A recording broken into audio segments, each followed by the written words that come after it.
You can now retrieve, update, and insert database records using LINQ. The only common database operation that you haven't covered is deleting. It is best practice never to delete records from databases.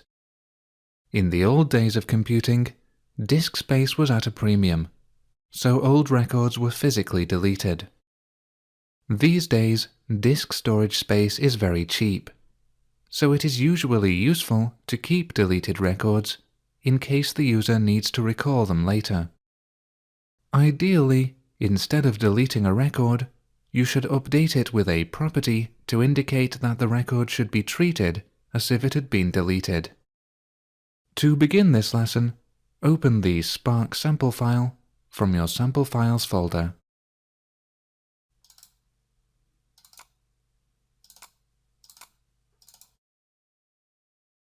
And open the code behind file of reports.aspx. Now remove the button update invoice click event handler.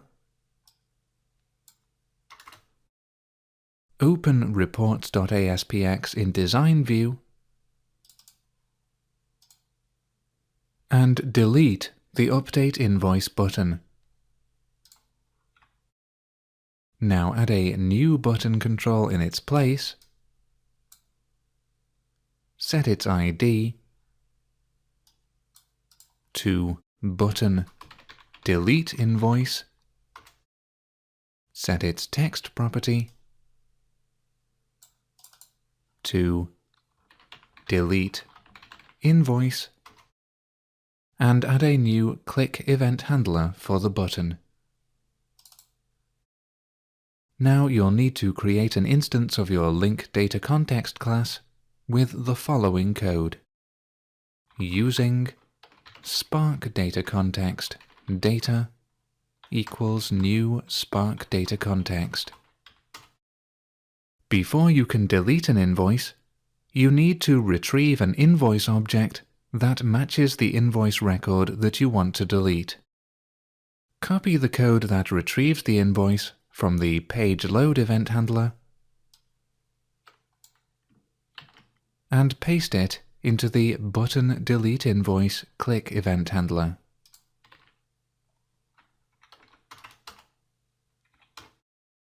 You now have an invoice object which represents the record that you're going to delete from the database. Deleting a record is very similar to inserting one.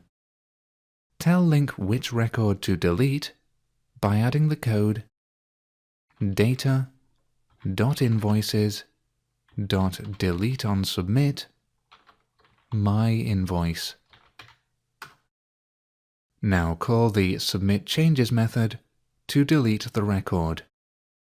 Data.submitChanges.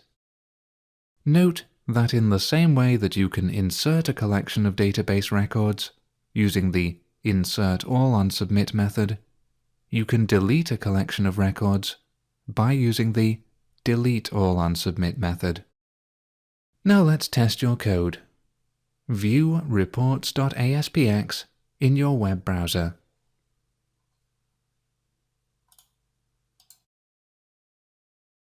The page still displays the details of invoice ID 1882. Click the Delete Invoice button now and refresh the page. This time, an error message appears.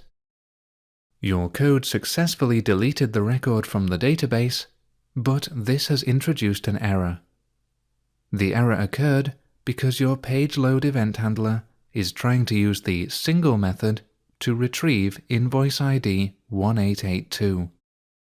Invoice ID 1882 no longer exists because you just deleted it. Close your browser now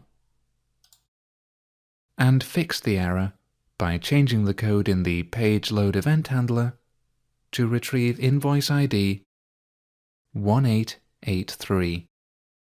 Now view the page in your browser again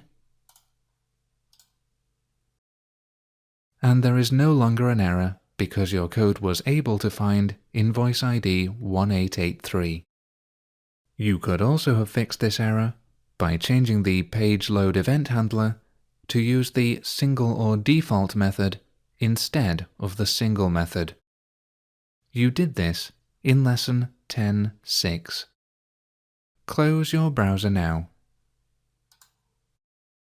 Before ending this lesson, there's a few things to know about database permissions. If you are working with a remote database server, you will need to be given a username and password that has permission to access it. The database administrator can allow or disallow a user to view, update, insert or delete records. If you don't have permission to carry out an action on the database, an exception will be generated. Close Visual Studio now.